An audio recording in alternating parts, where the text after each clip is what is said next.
Hey everybody, what is up? This is Devin LaVore coming at you.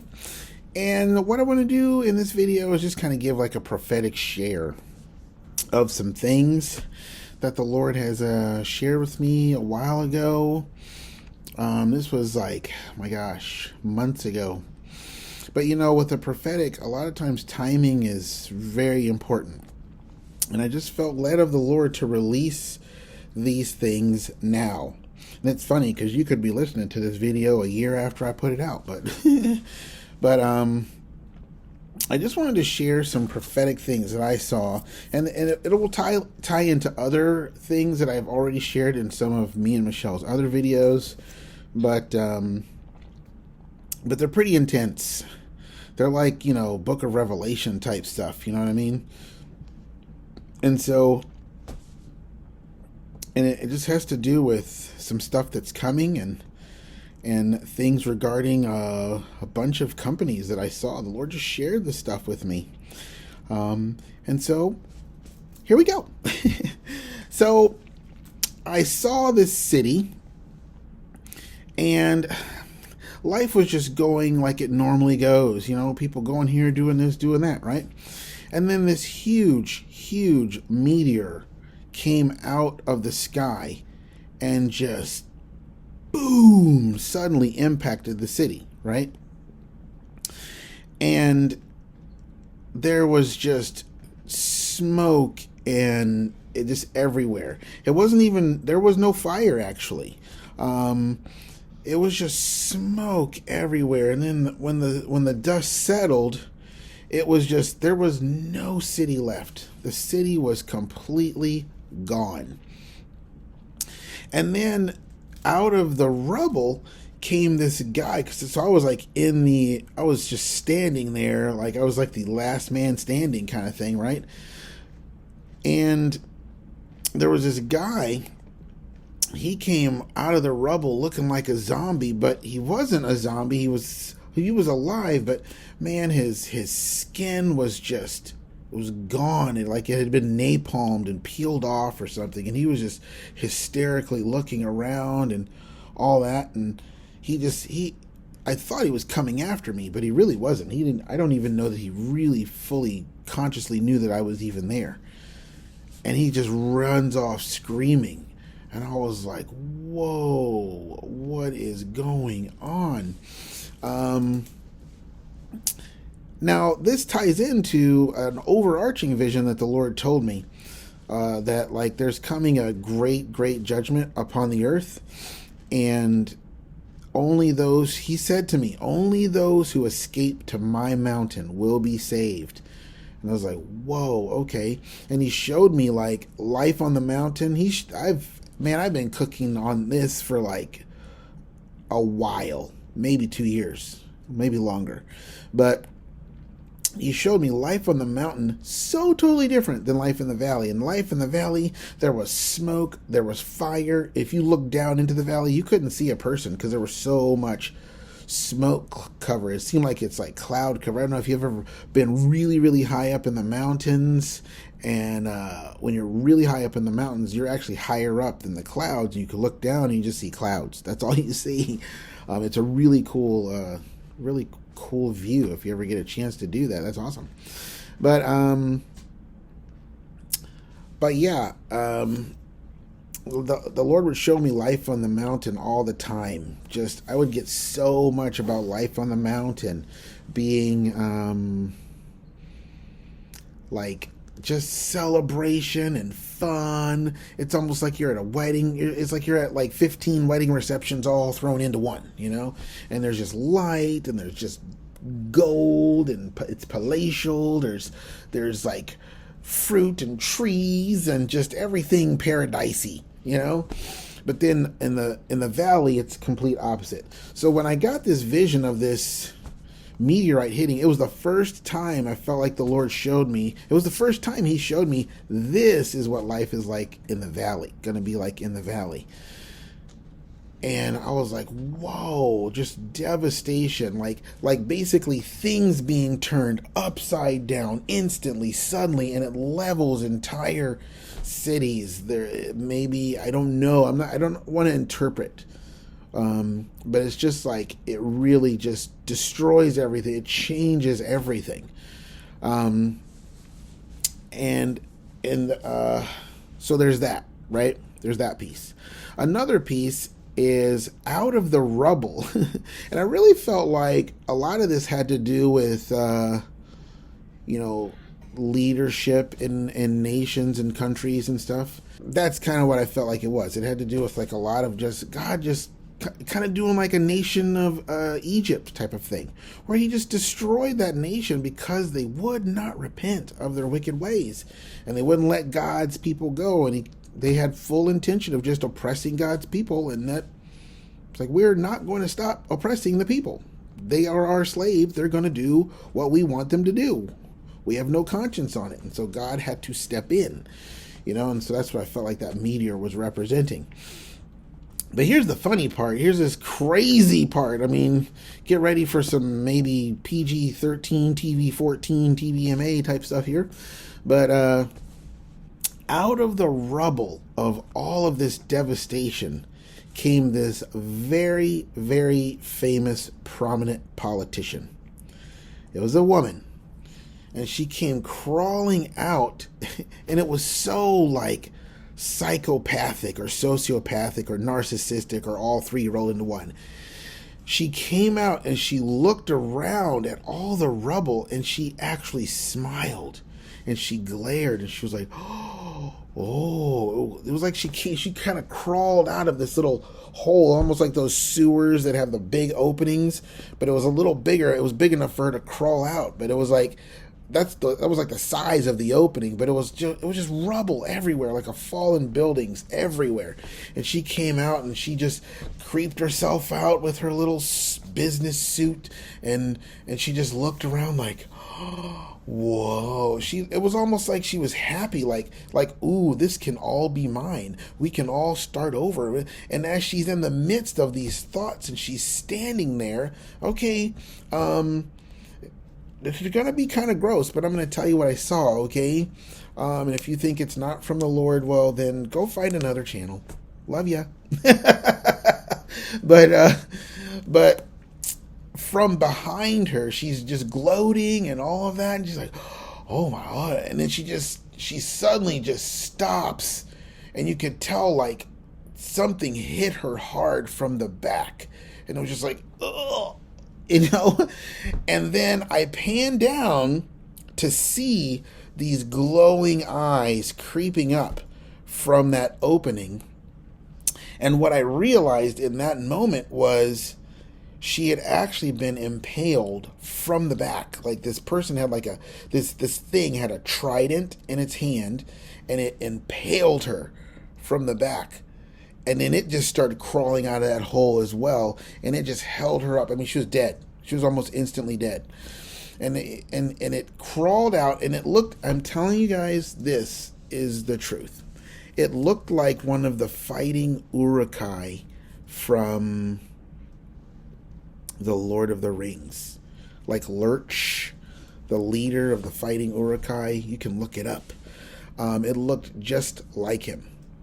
And now here's another thing. I've seen him before.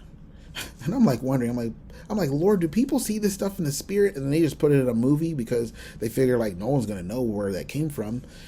And I'm just like, wow, because I remember a friend of mine, I had a prophetic vision. The Lord showed me that this thing that looked like one of the fighting Uruk-hai shot an arrow in my friend's back at the exact moment he started having these major back problems. And I prayed for his back, and I could just see the hole. It was huge. It was like this big, and it just started closing up, and it had this glow around it, like these little nanobots were just closing it up, And I was like, whoa! And the Lord showed me that thing is what shot at him. And there's a whole story behind that, but that's what came out of this rubble, and it just held her up. I mean, it picked her up like if we were to like pick up a meatball with our fork, how much strength would that take you? That's how much strength it took for this guy to he lifted up this politician, and her body's just limp there, and he just holds her up, and he's just like, oh, he just does this big cry. And I'm like, wow. And then it ended. And I just felt like the Lord was like, that's what it's going to be like in the valley. It's like, even people who think they're going to escape, even these high-end people who think, ooh, they've dodged a bullet again. Like, and it's just going to end bad, because God is not going to be playing around, okay? Now, on to the whole companies thing. My word, there was a time there, I don't know, this is about a year ago, maybe not quite a year ago, probably about a year ago, maybe even more, I don't know. I'm terrible at time frames. Michelle is the time frame person.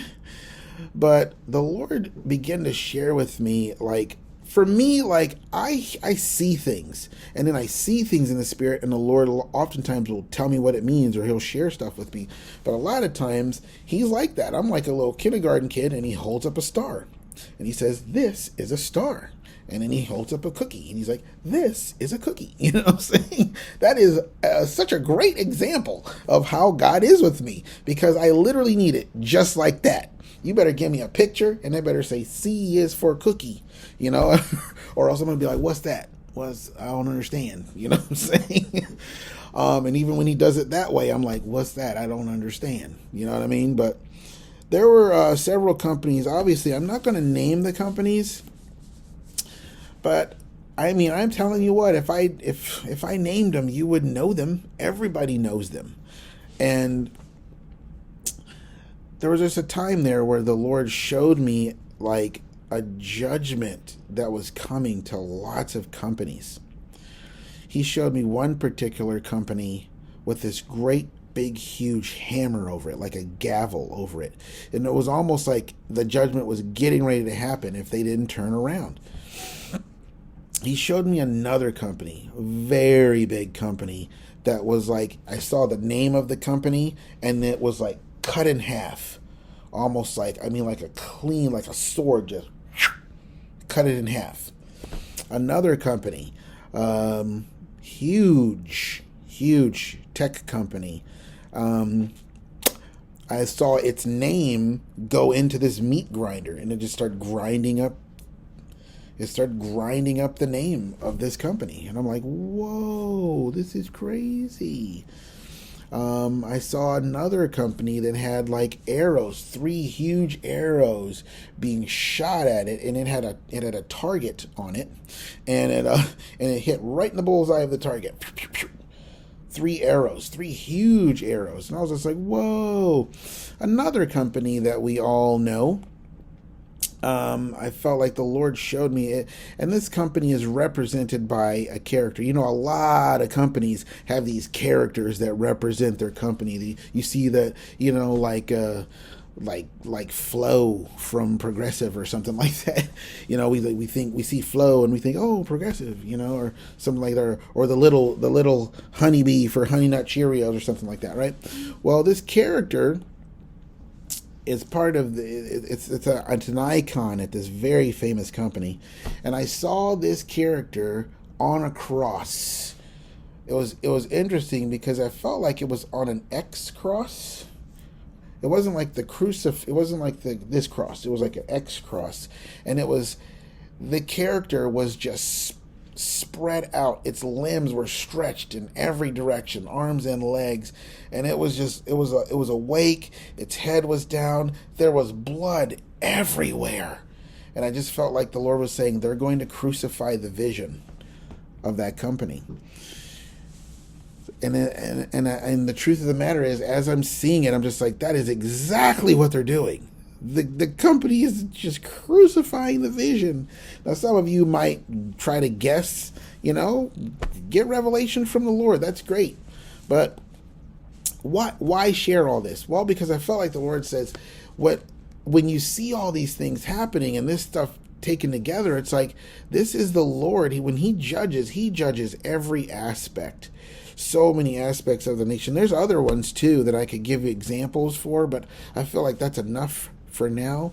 And so I felt like the Lord's just saying, like, times are going to be extremely rough. They're going to be extremely, extremely rough. And I had this vision. I've been getting lots of scriptures lately that talk about the wicked turning from their wickedness, and there's so many different scriptures like that.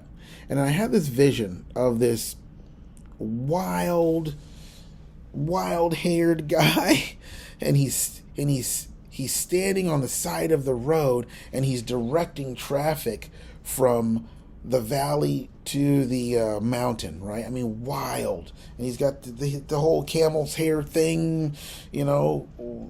I was just like, wow, it's like a modern day John the Baptist or something. And he's just saying, this is the way, go up the mountain, hurry while you can, get up there. And of course I don't have a time frame on any of this stuff. But he was just directing traffic. It's like, this is the way. And there was a line of sojourners just going up the mountain. And of course there was just a bunch of hubbub in the valley, because they were like, oh, we're not listening to you, which is typical. A lot of people, they turn and they listen to the prophets, and then they go up, but then other people, they just stay low, and so I just saw that recently, and I just felt like the Lord is just, and when I saw that vision, that's when the Lord was like, that was part of the whole, now's the time to share this stuff, because I really feel like this stuff is soon to come to pass. Again, I don't know year, month, season. I don't know any of that stuff, but I really felt like the Lord was saying, like, this stuff is getting ready to happen, and a lot of it you already kind of see happening. You can see the water starting to boil. It just hasn't come full boil yet. But this is the problem with prophesying that the rain is going to come, and it's a rain of judgment. And the problem with prophesying any kind of judgment, Nebuchadnezzar, he's going to come and he's going to put you all in bondage. Repent, repent, repent. The problem with that is, for those who don't repent, when it happens, it just happens all of a sudden, and you're almost surprised by it. Even though you've been warned and warned and warned, you're almost surprised by it. And it's funny, because even with us who are just, sitting on the edge of our seat, and we're walking with the Lord and all that, but we're just trying to follow the Lord and listen to the Lord, even those things that we prophesy and discuss and talk about, that we share from the Lord, they still kind of take us by surprise sometimes, because it's just like, oh, now? You mean now? Oh, it's happening now? Because a lot of times the Lord gives a word, and especially if it's a good word, you're looking for it to happen now. You're looking, and then it doesn't, and it takes a long time, and it's like, well, that time frame only took this long, and this time frame, it was really short, but this time frame, wow, it's taken a really long time, and there is no routine measurement to the word of the Lord and how long it's going to take and when it's going to come to pass and all that stuff. That's the nature of prophetic things. The Lord's just speaking about what's going to happen, and then he says stuff to guys like me, and says, hey, share this. And so that's my share, guys, and I do hope you are somewhat encouraged by it. Because those who escape to the mountain will be saved. Those on the mountain are going to be having a completely different life than those in the valley. But it's like, and what does that mean? Maybe I could share that in a different video, because I don't really feel like I should share that right now. So maybe you guys could just take it and just pray on it. And what's it mean for you? Before I start sharing stuff, Psalm 91, secret place. What does that mean for you? You know what I'm saying? No one needs to tell you what that means for you. You get with the Lord and say, Lord, what does this mean for me? And he'll tell you, this is what Psalm 91 in your life means for you. Okay? And so yeah, I just pray this blesses you guys for real. You want to know that a tornado's coming before it just hits you, right? So you can be prepared. So, yeah. So if you guys have any questions, obviously, you know where I am. You can just email me or leave a comment or something, and I will be happy to answer any questions you guys have if things need clarification. Okay. So until next time, love you guys. Bye bye.